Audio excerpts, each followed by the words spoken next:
In this video, we're going to talk about hypothesis testing.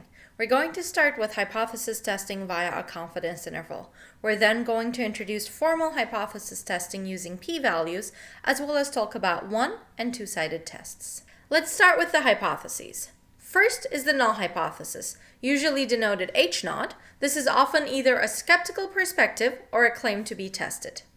In the null hypothesis, we set the parameter of interest equal to some value. The second is the alternative hypothesis, usually denoted as HA. This hypothesis represents an alternative claim under consideration and is often represented by a range of possible parameter values. Therefore, in the alternative hypothesis, we claim that the parameter of interest is either less than, greater than, or not equal to the same null value from the null hypothesis. Note that in the hypothesis testing framework, the skeptic will not abandon the null hypothesis unless the evidence in favor of the alternative hypothesis is so strong that she rejects H0 in favor of HA.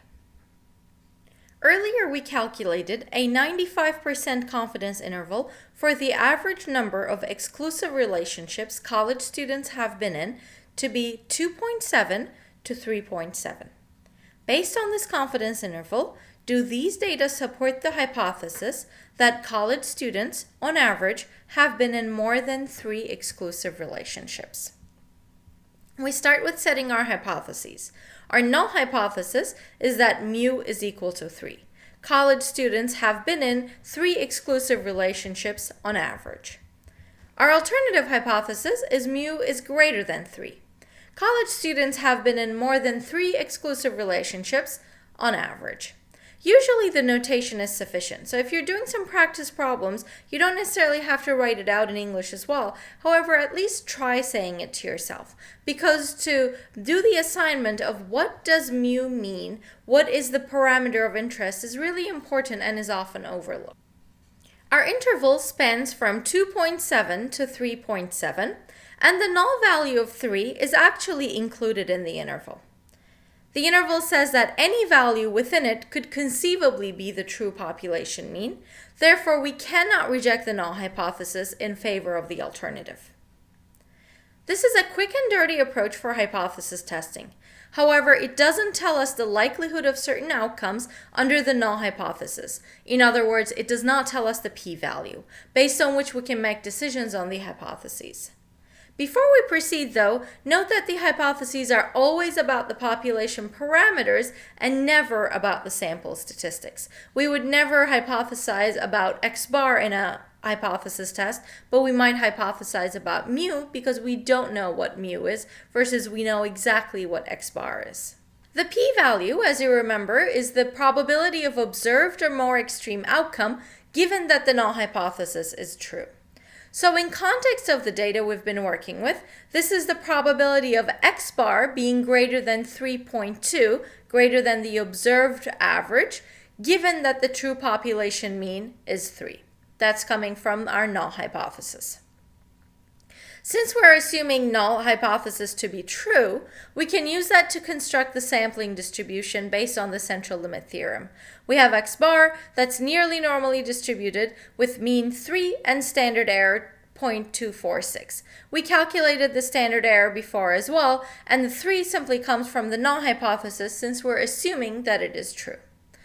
The next thing we want to do before we jump into calculating any sort of probabilities or p-values is to always draw a picture. So let's draw the curve and shade the area of interest corresponding to the p-value. The z-score can be calculated as the observed sample mean minus the null value divided by the standard error of the sample mean, which comes out to be 0.81. This score actually has a special name. It's a test statistic because it's the statistic that we're going to use to find the p-value for our hypothesis test. For now, we're sticking with z-scores, but later on in the course, we're going to work with other distributions than the normal distribution and introduce other test statistics as well into our hypothesis testing framework. So, our ultimate goal is still to find the shaded area, which basically corresponds to the p-value for this hypothesis test. This should be something that you've done numerous times at this point in the course. So if you're not sure how to find the shaded area, I would strongly recommend that you review some of the past lectures on normal distributions, where we played with the applet, we used R, or we used a table to find the normal probabilities. In this case, the answer comes out to be 0.209, so the p-value for this test is 0.209. We just used the test statistic to calculate the p-value, which is the probability of observing data at least as favorable to the alternative hypothesis as our current data set, if in fact the null hypothesis was true. If the p-value is low, and by low we mean lower than the significance level alpha, which we usually set at 0.05, but we can certainly change it as well, we say that it would be very unlikely to observe the data if the null hypothesis were true, and therefore we reject the null hypothesis. If, on the other hand, the p-value is high, so some value higher than alpha, we say that it is indeed likely to observe the data even if the null hypothesis were true, and hence we would not reject the null hypothesis. All of this information that we're seeing on the slide, from summary statistic to the z-score to the p-value, is stuff that we've seen previously in this video. What we want to do next, though, is to finally make a call. Our p-value is 0.209, and since it's high, at least it's higher than 5%, we do not reject the null hypothesis. What does that mean in context of this question? Our null hypothesis was that college students on average have 3 exclusive relationships versus the alternative was that that number was at something greater than 3. And in this case, we fail to reject the null hypothesis and say that even though we observed a sample mean slightly above 3, there is not enough evidence to reject the null hypothesis that sets the population average of number of exclusive relationships college students have been in to 3. That was easy, but what does the p-value actually mean? If, in fact, college students have been in 3 exclusive relationships on average, that's the equivalent of saying if, in fact, the null hypothesis is true, there is a 21% chance that a random sample of 50 college students would still yield a sample mean of 3.2 or higher. Since this is a pretty high probability, we think that a sample mean of 3.2 or more exclusive relationships is likely to happen simply by chance. We talked briefly about how we make these decisions as well. Since our p-value is high, or in other words higher than 5%, we fail to reject the null hypothesis. These data do not provide convincing evidence that college students have been in more than 3 relationships on average. And the difference between the null value of 3 relationships and the observed sample mean of 3.2 relationships is simply due to chance or sampling variability. Often, instead of looking for a divergence from the null hypothesis in a specific direction, so either a greater than or less than sign, we might be interested in divergence in any direction. We call such hypothesis tests two-sided, or you might also hear of them being referred to as two-tailed as well. The definition of a p-value is the same regardless of doing a one- or two-sided test. However, the calculation becomes slightly different and ever so slightly more complicated since we need to consider at least as extreme as the observed outcome in both directions away from the mean. If we actually wanted to do a two-sided hypothesis test with the existing data that we had, we would set our p-value now to be x bar greater than 3.2, or we want to consider the other direction as well, x bar less than 2.8, given that the null hypothesis says that the true population mean is 3. So we can draw our curve and shade both tails. How did we come up with 2.8? That's actually equidistant from, that's the same distance between 3 and 3.2. We just subtracted 0.2 from 3 and arrived at 2.8. So if you're looking for the cutoff values for these two-sided hypothesis tests, all you need to do is to travel the same distance away from the mean.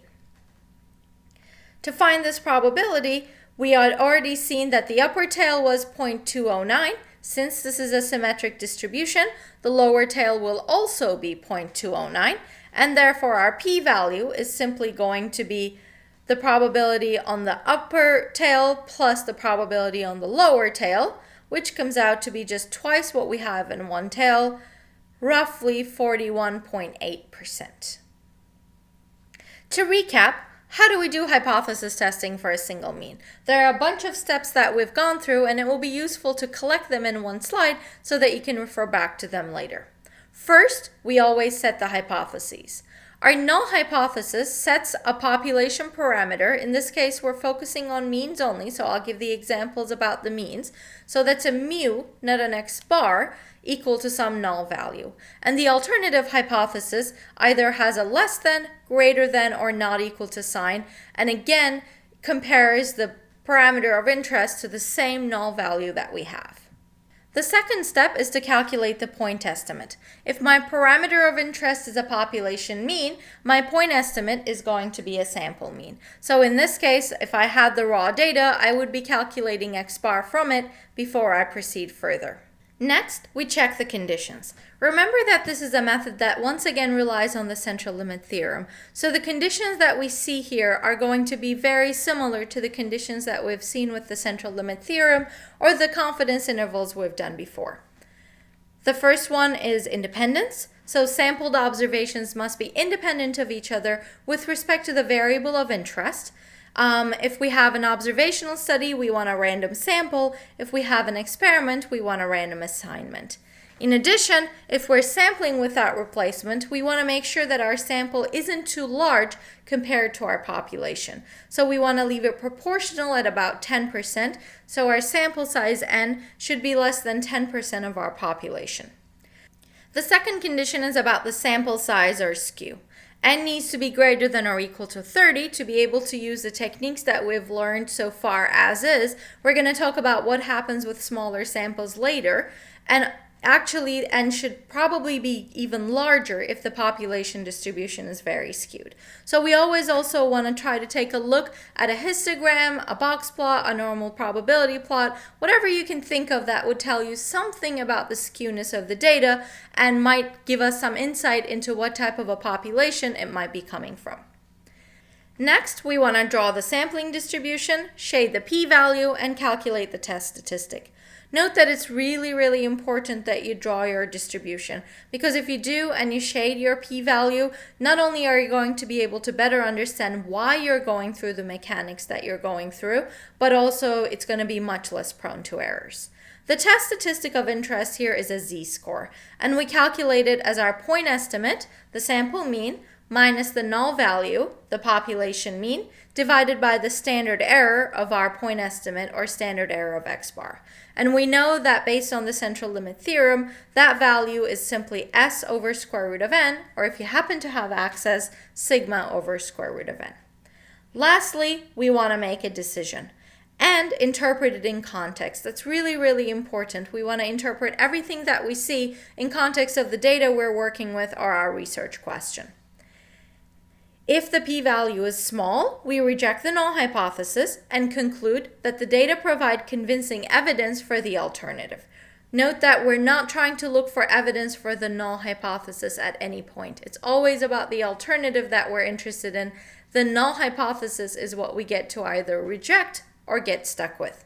If the p-value is large, you might indeed get stuck with your null hypothesis. You would fail to reject it and determine that the data do not provide convincing evidence for the alternative hypothesis.